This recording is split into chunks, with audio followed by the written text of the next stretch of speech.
So we are going to go ahead and get started. Good afternoon, everyone. Thank you so much for joining us. My name is Elizabeth Aloni, and I'm with Schneps Media. Schneps Media is the largest local media company in the New York metro area. We publish over 80 newspapers, magazines, websites, webinars, podcasts, and events throughout Queens, Brooklyn, the Bronx, Manhattan, Staten Island, Westchester, Long Island, the East End, Philadelphia, and now Palm Beach, Florida. And today we are so thrilled to bring you this very important webinar talking about best daycare and preschool philosophies for your child. You know, early childhood is such an important time in the development of our children.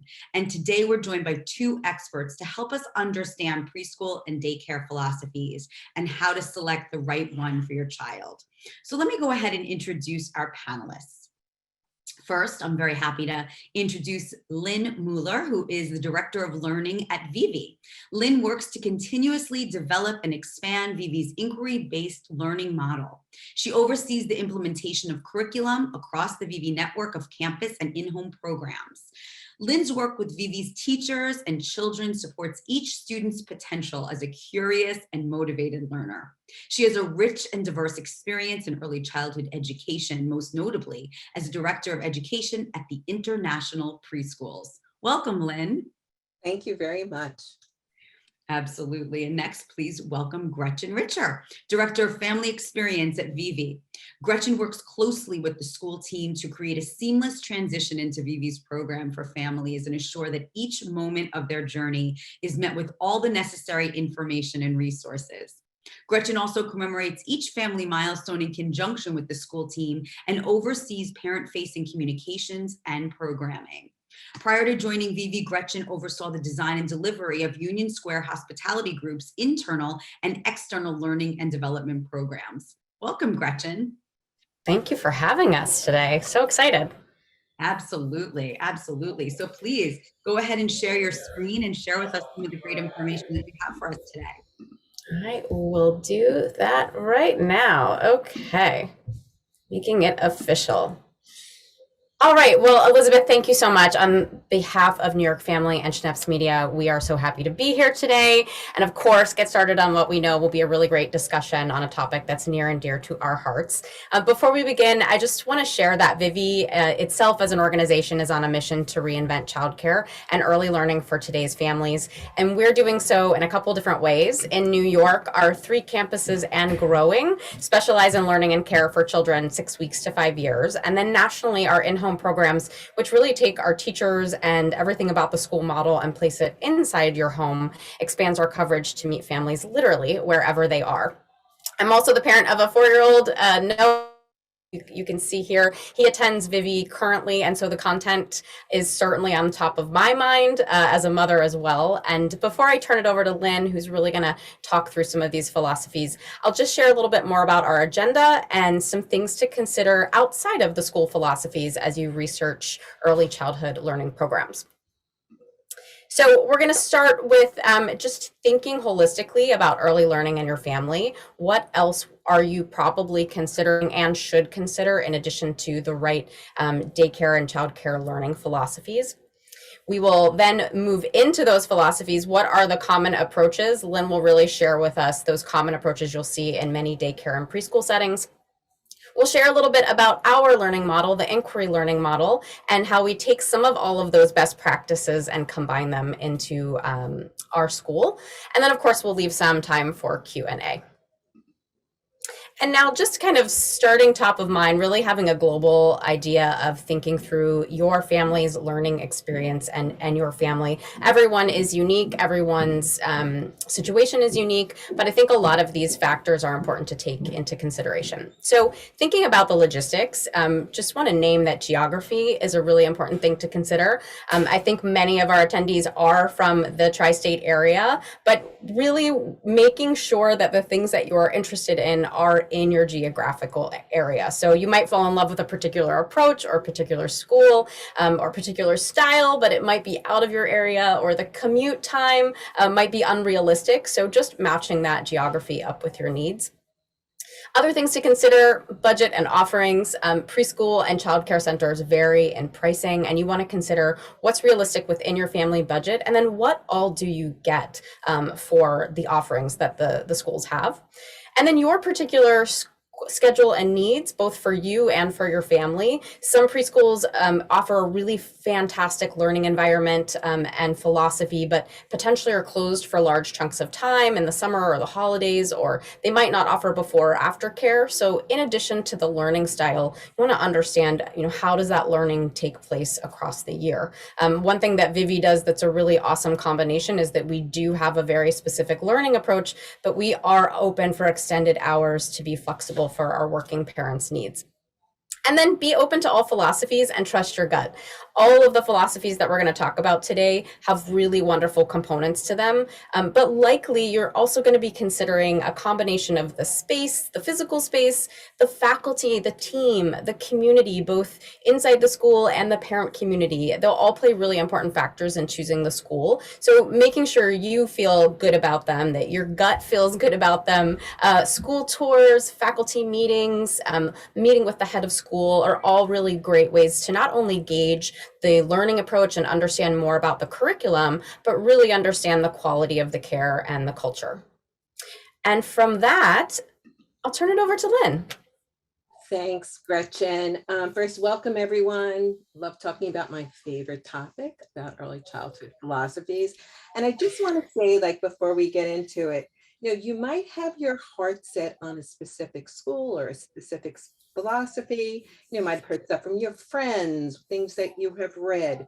But before you close the book to other schools, you just never know. Keep an open heart, because by the end of this session, first, you might say, this is exactly what I want. Or you might say, some of these other philosophies sound really good. I think I'm going to look at them. So when we talk about early childhood, we talk about, the foundation. So research shows that play is the work of young children. That's really how they learn all about the world around them. And that work involves all areas of learning. So, but even though it's play-based, because it might say, oh, they're just playing all day, the majority of schools who apply this concept have structure built into their day. If it's morning time and afternoon time. So play-based is not, you won't see ditto sheets, you won't see workbooks, you won't see children just sitting at desks. Those are things that are more common in what, you might read about in a traditional school approach that is not in a play-based foundation. And so, Lynne, most of what the philosophies that you'll talk about today are most play-based and non-traditional, as you would say. This is based on years of research from, all kinds of philosophers, such as Piaget and Vygotsky and all those people that you might have heard about in school. And, what the experts sort of espouse to is that play is where, children should be at these young years, and it should not be a watered down kindergarten. So that's what I'm going to focus on today. I'm going to focus on play-based learning. Perfect. And I know if you've got young children on the line, even as a 4-year-old, to even imagine him sitting at a desk all day would probably be the antithesis of the experience that I'd want. So that's really great to know. So what I'm going to talk about, these are some common approaches that you've probably heard about: Montessori, Reggio, Waldorf, language immersion, and inquiry learning model. So we're going to start off with the Montessori approach, which is the next slide. Oh, it's the Reggio approach. Oh no, it's the Montessori approach. I get a little excited. Clicking. So Montessori, what is Montessori? Montessori schools, they focus on supporting the natural needs of each child in all areas of development. It is hands-on learning, but it's specifically designed so each child has the opportunity to work and develop to their potential. So it's pretty individual. It's at their own time and their own pace. The activities, the materials, though, are teacher directed. So they put out the materials, they look at the children, they feel, see where they are developmentally, and then they determine what materials the children will be used. What's really interesting about Montessori is that it's mixed age group. So, you might have a 2-year-old and 3 and 4-year-old in one group, because it's not about their age, it is about their development. Although it's child-led, that the teacher sort of lets them develop as they see fit with these activities, it's very structured based on the materials. And teachers are certified in Montessori. So just want to say, if you're thinking of Montessori school, that's a really great question to ask. Does your teachers have an extra certificate, because it's after a master's program, just in the Montessori approach to education? So a lot of schools out there use a lot of the Montessori philosophies, but may not be the certified Montessori school. Absolutely. And so that's something, I was going to talk about this later, but, lots of schools say, we're a Montessori school, we're a Reggio school, but it's really, what they say and what they do is not always exactly the same. So when you go on your tours and you speak to each school, you can get a sense if this school is really a Montessori school or a Reggio school. Lynn, I'll probably ask this on each approach. Can you name some of the benefits of choosing a school like this? And then thinking about your child as a learner, what children might thrive in an environment like this? Montessori is really good for children all children need structure. Some children might need a little bit more structure than others. They need to know what comes next. So this approach is it's a great way for children to do it. It also might be for a child who might be a precocious 2-year-old who, you think, there's some areas where my child is a little bit sophisticated, it's more advanced. This approach might work because this will allow the child to sort of move to where they're at, and continue to grow to their potential. And then some benefits related to a Montessori approach. I think it's I think all of these approaches are great. I think it prepares children for kindergarten and beyond, and it really dives into cognitive skills and development of a child. I think the cognitive is stressed over the social. Thank you. That's great to know. Shall we move on to Reggio? Absolutely. All right. So the Reggio approach started in Italy. That is where it came from, and then it was adopted to this country. So in Italy, they do things like they use caves to do explorations, and rivers. It's just a different system. So of course, in New York and in the United States, they don't do it. But in all Reggio schools, they use something called a project-based approach.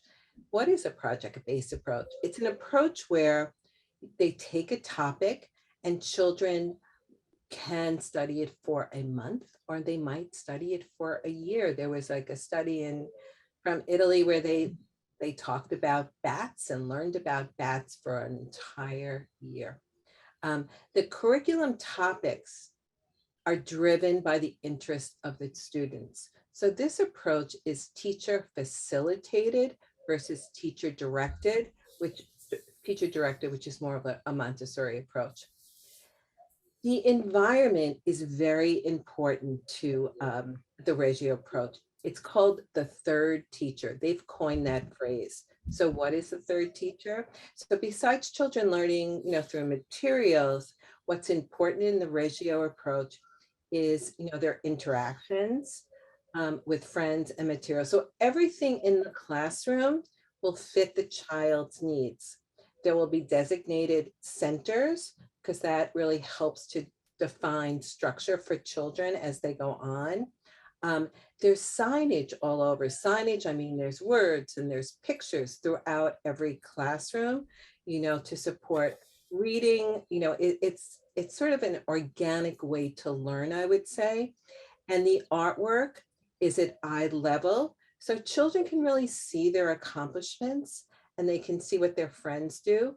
And that really goes into strengthening community, because community is a very important part of the Reggio approach. We're all citizens of the world, and we all have empathy and we take care of each other. Documentation of the work is also extremely important to Reggio. Documentation, just what they do is they take photographs of every single step of the way of every project, and that is to emphasize the process. Process is much more important than the end product. So children can really see and celebrate what they've learned and how they've scaffolded their learning and where they go to at the end of the day. So things to consider when you go to a Reggio school is the environment. They use natural materials, are really a big part of it. Projects are the curriculum. Of course, skills and concepts. All skills and concepts are integrated into those projects, but it's project-based. And then the environment. The environment might look a little bit different to you than a Montessori environment. And then thinking about your child as a learner, what child might benefit from this type of approach? I think children I think this is, I think this is more of like a philosophy also for families. Do you want your child to really tap into their thinking and their interests and be creative and sort of think a little outside the box? If that's what you want, I think that's the right approach for you. And also the environment. What kind of environment do you want your child to be in? And if they're creative and they're artistic and they love using all kinds of mediums, to draw and paint and glue and collage and things like that. I want to bring up a question that came up because I do think there's a little bit of clarification and I think I know the answer, but I'd love for you to expound on it. So one of our audience members asked, bats for a whole year, isn't this counterproductive to being a well-rounded individual? And it's not that they're necessarily studying bats, but you're bringing a mathematical component into it. You're bringing a scientific component. Exactly. Most schools do not do the same curriculum for a whole year, or they'll do as a secondary curriculum. Throughout that curriculum, all domains of learning are included. So, there's the literacy, part of it. So we're talking about bats.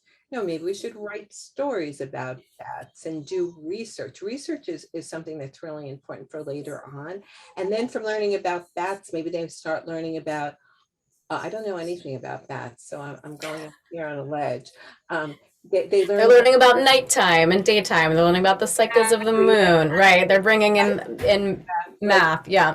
Yeah, I don't know if it's considered an animal, but other animals or creatures that live in the night versus the day. There's also experiments, science experiments. So although it starts out with bats, it really can it branches off to many, many other areas. So at the end of the year, it might be a curriculum about, the natural environment or creatures in the natural environment. It's not just specifically bats per se. Thank you. Thank you for clarifying. Let's head on over to the world of Waldorf. So Waldorf School has an emphasis on creativity, imagination, and disconnecting from technology. So most schools do not use screen time at school, but this one has made they never use technology. And it's in a home-like environment, so it's very cozy. And they do that because they want to bridge the gap between the home and the school environment. Children are comfortable and they stay motivated about learning. Oral language is a hallmark of this. So what's oral language? Teaching a lot of questioning techniques to support children answering back, thinking, and talking. And also, besides the expressive part, the receptive part, understand. Expressive and receptive language are so important for learning now and on. And there's a lot of practical skill building in the curriculum. So they might have a unit on sewing. I don't know if anyone here knows how to sew, but you used to be able to sew years ago. And sewing is so great for, fine motor and spatial relationships. They also do things like setting the table every day for one-to-one correspondence and cooking lots of meals. So, things to consider if you're thinking about Waldorf. They definitely focus on independent living skills, whatever those are for every age.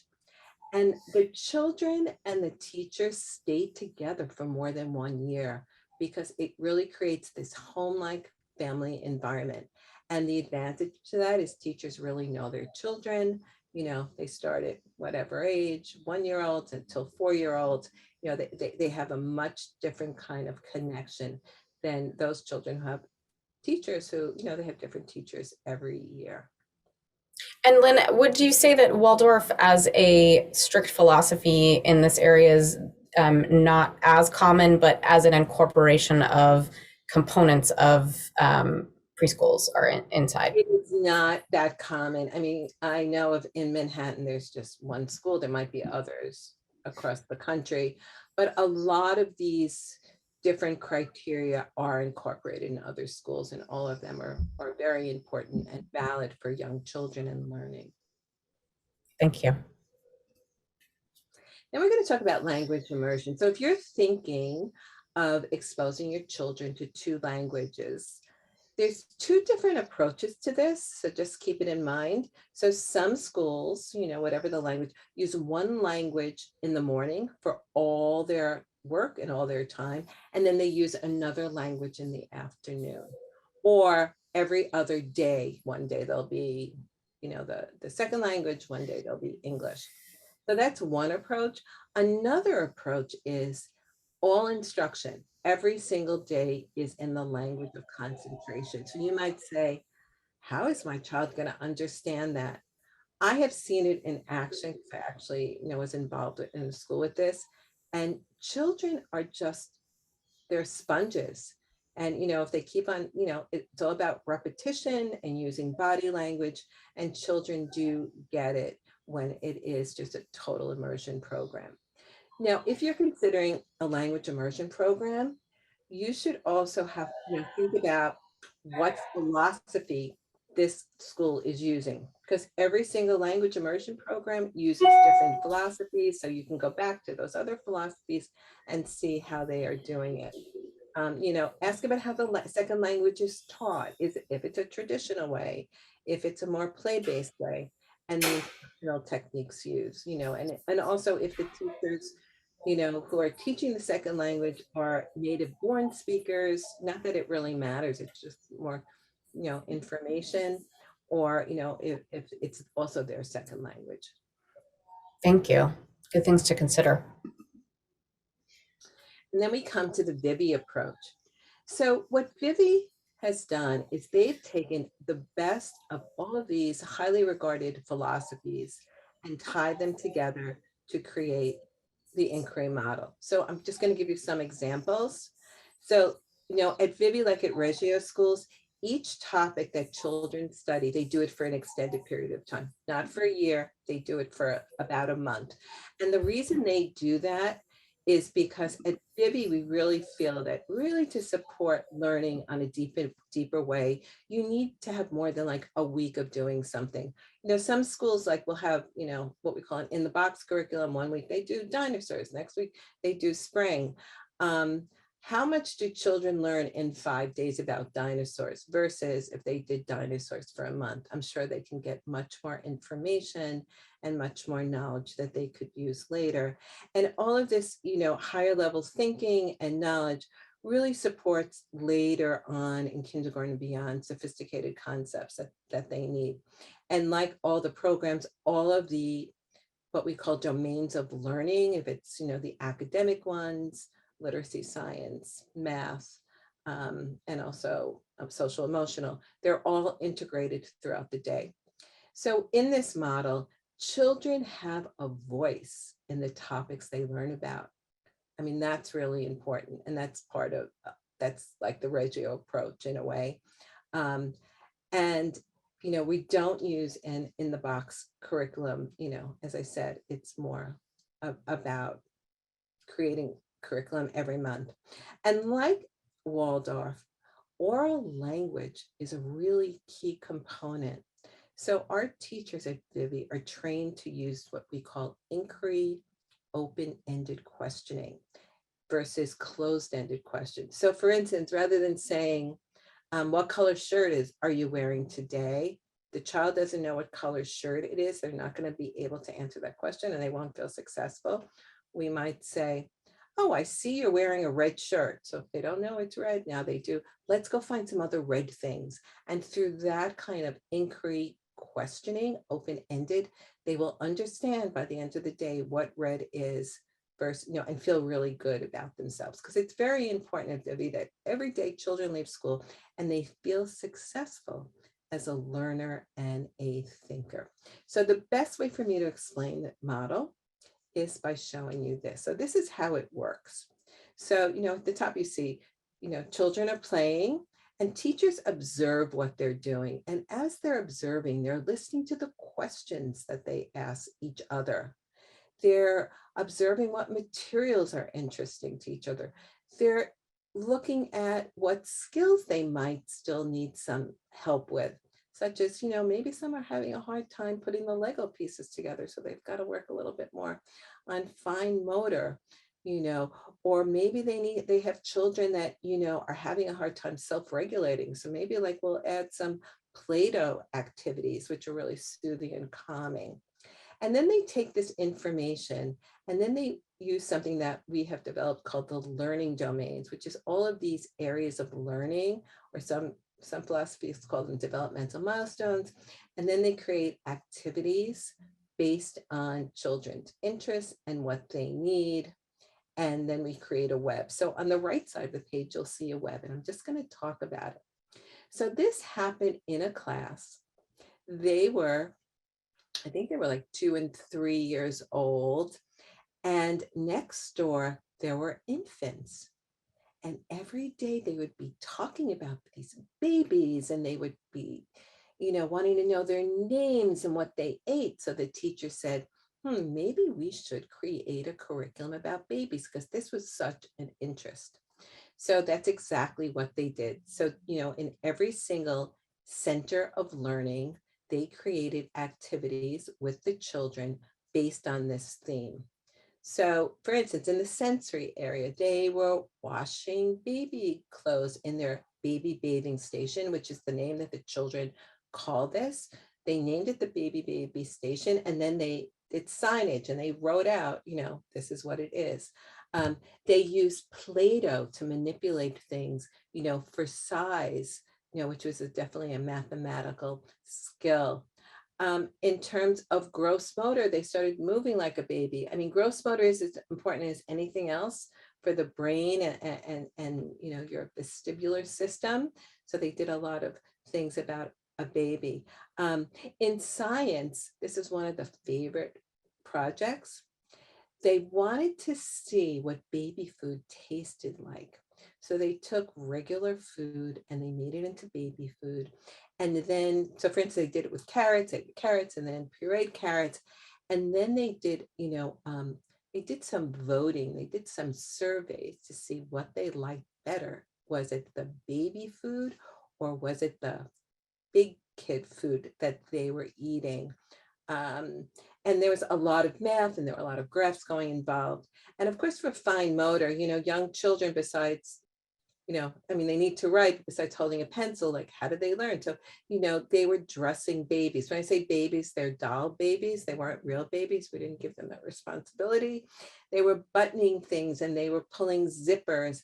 And also they were making self-portraits of themselves, which has so many assessment tools in it. And also they were they were doing some pictures of the babies, and then they were comparing the two. So this curriculum, when we talk about the length of time, so, the goal was, let's do this for a couple of weeks.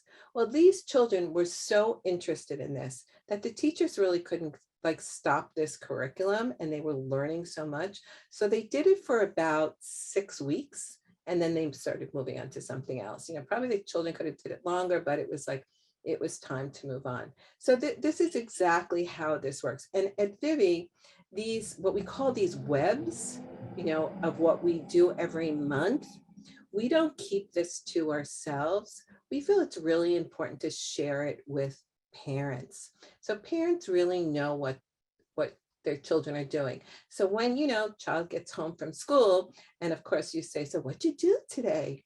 And 9 times out of 10 times they'll say, nothing.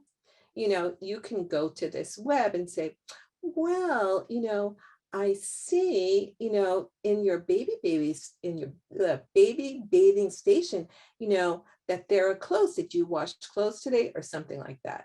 So this is a really important tool that we use.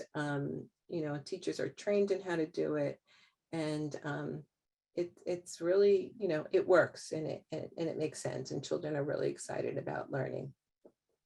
It's so sweet. I mean, listening to this, what a sweet, sweet way to have the children learn all of these different things and something that they're excited about. And I can't stop smiling. I have to share that.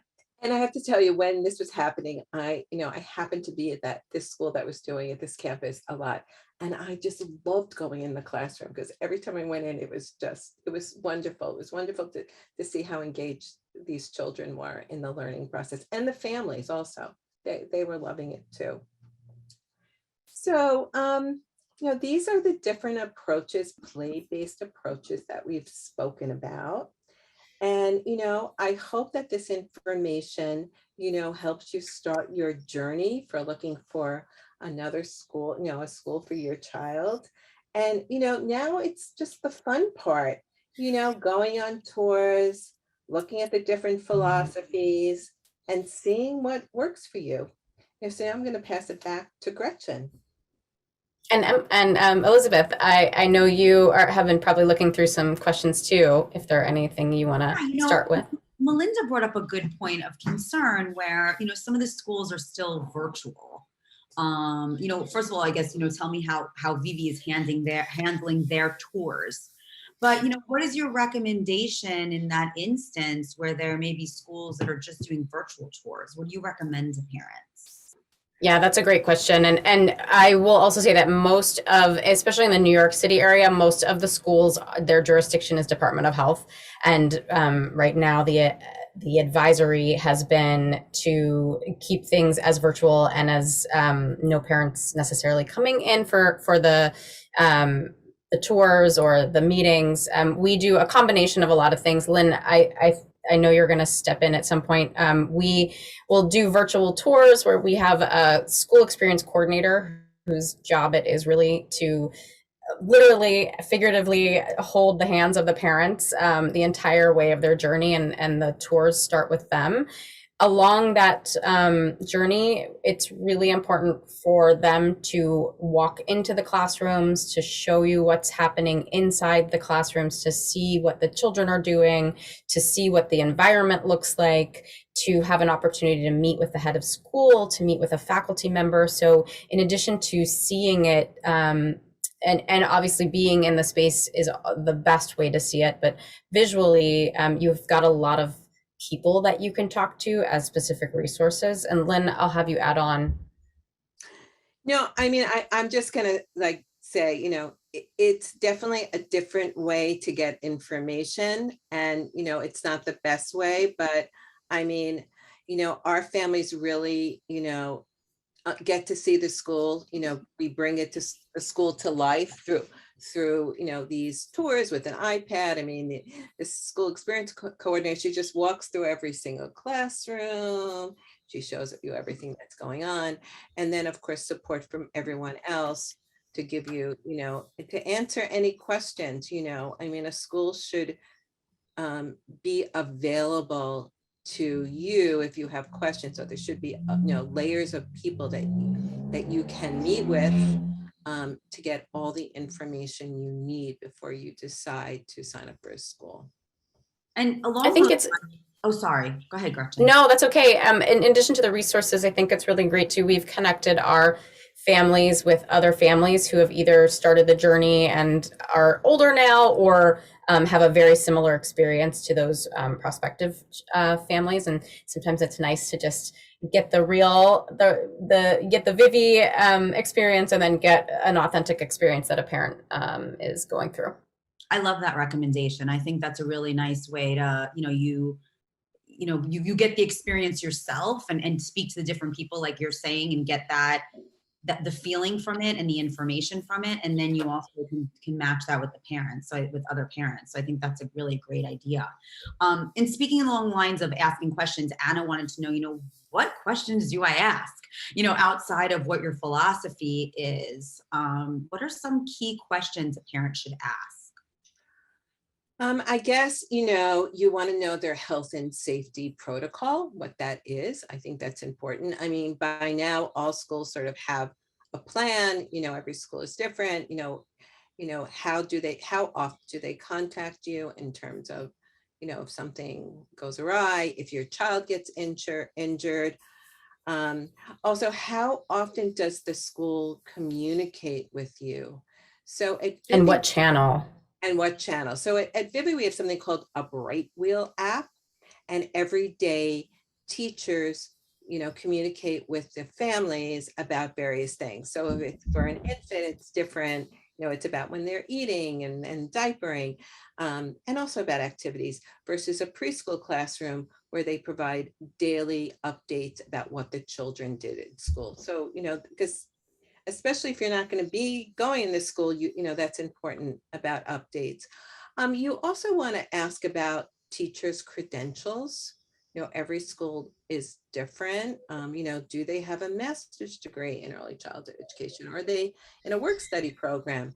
Also the ratio of children to teachers. I mean, in New York City, there are Department of health guidelines, but you want to ask that question because that's a really important question to ask. And also you want to probably ask about exmissions. So that's, the famous, the word invented by people who live in New York, it's not in Webster's dictionary yet. Do they help you, guide you in the types of schools for the next step? It's crazy when you're thinking about, early childhood, but you really think, okay, my child's going to be there until they're 5. So who's going to help me figure out what to do for kindergarten? So I mean, I'm sure there's other.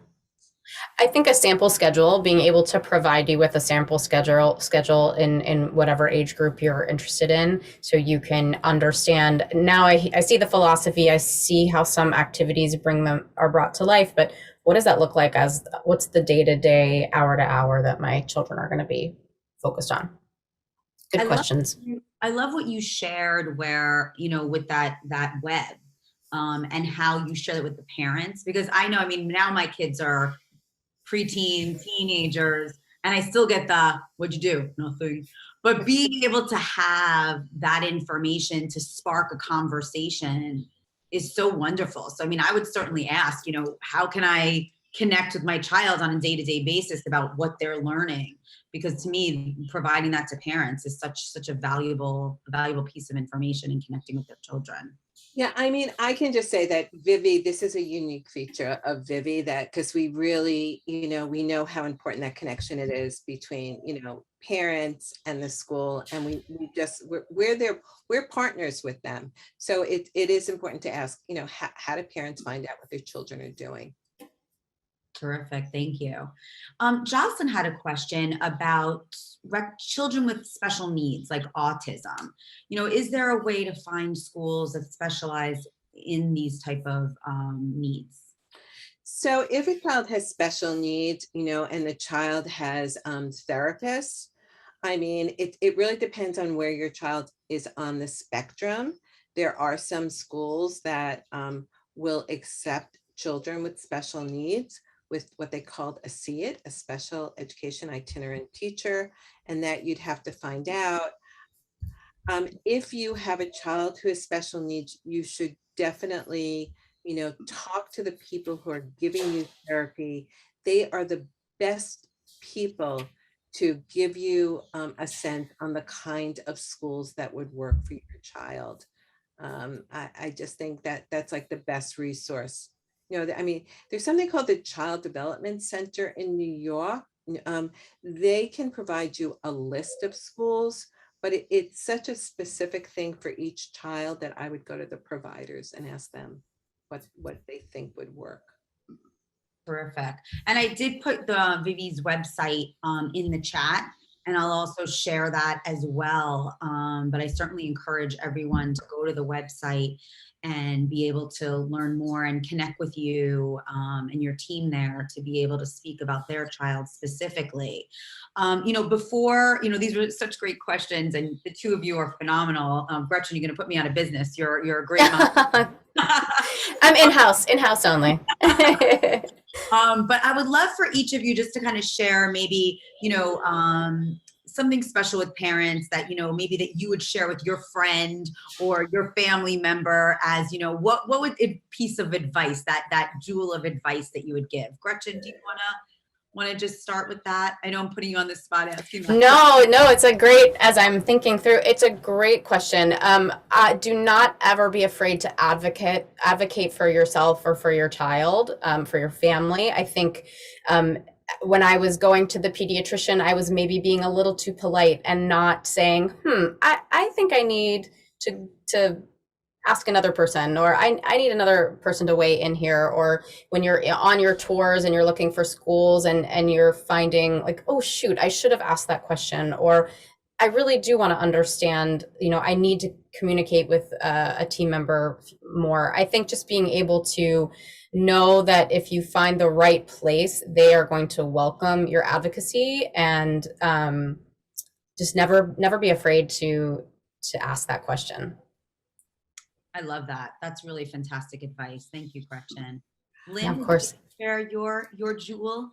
I think when you're looking for a school, you need to look for a school that's right for your family. You have friends, you have friends children the same age, and you're going to hear a lot of recommendations out there from other people. Take them with a grain of salt and really think about what you and your family, what works for them for, all of these reasons. So the philosophy, the logistics, and also, if you have a sibling, does the school take a second child? Whatever it is. This is a personal family decision that you should be making with, your partner and, and what's best for your child. That's great advice. I was going to wrap up right now, but Melinda just snuck in a fabulous question, and I want to be able to address it quickly. So if you don't mind, Melinda just wanted to know, what would be a red flag in choosing a school? What's something that can be missed with a first-time parent navigating this chapter? I'll go first. I think, uh-oh. No, not necessarily a red flag, but I will go back to that trusting your gut. And even through a virtual tour, even with a phone call to the head of school, with a phone call to the faculty team, the members, you can get that emotional vibe. And if that's not feeling right for you, then keep scratching that itch, because that, it could just be a gut feeling that you have, but it also could be the way the culture is. And I think see how people are responding to you. Are they short in their tone? Are they giving you ample amounts of time to answer questions? Do the children seem happy when you're walking past the rooms virtually? Just picking up on those small details. I think if you're finding that it feels cold, follow that a little bit. Lynn, anything you would say? Yeah, I agree. It's customer service is the first thing. It's that family experience, how people are talking to you. Are they welcoming? Are they available for you after that first call? Because lots of times, we say this, we've given you a lot of information, but come back to us. You might have something that comes up in the middle of the night when you can't sleep, so you want to know that, the school's available to you. So when your child gets in that school, and if something comes up and you have questions, those schools will continue to be available to you to support you and, and your child. Great advice. What great information to end on. Certainly keep in mind, don't give up. Keep on asking those questions. Advocate for yourself, for your family, for your child. Trust your gut and make the right decision that's personal for your family and your child, and what's right for them. So this has been so valuable, such great information. Thank you so much, Gretchen. Thank you, Lynn. Thank you, Vivvi, for supporting this wonderful conversation.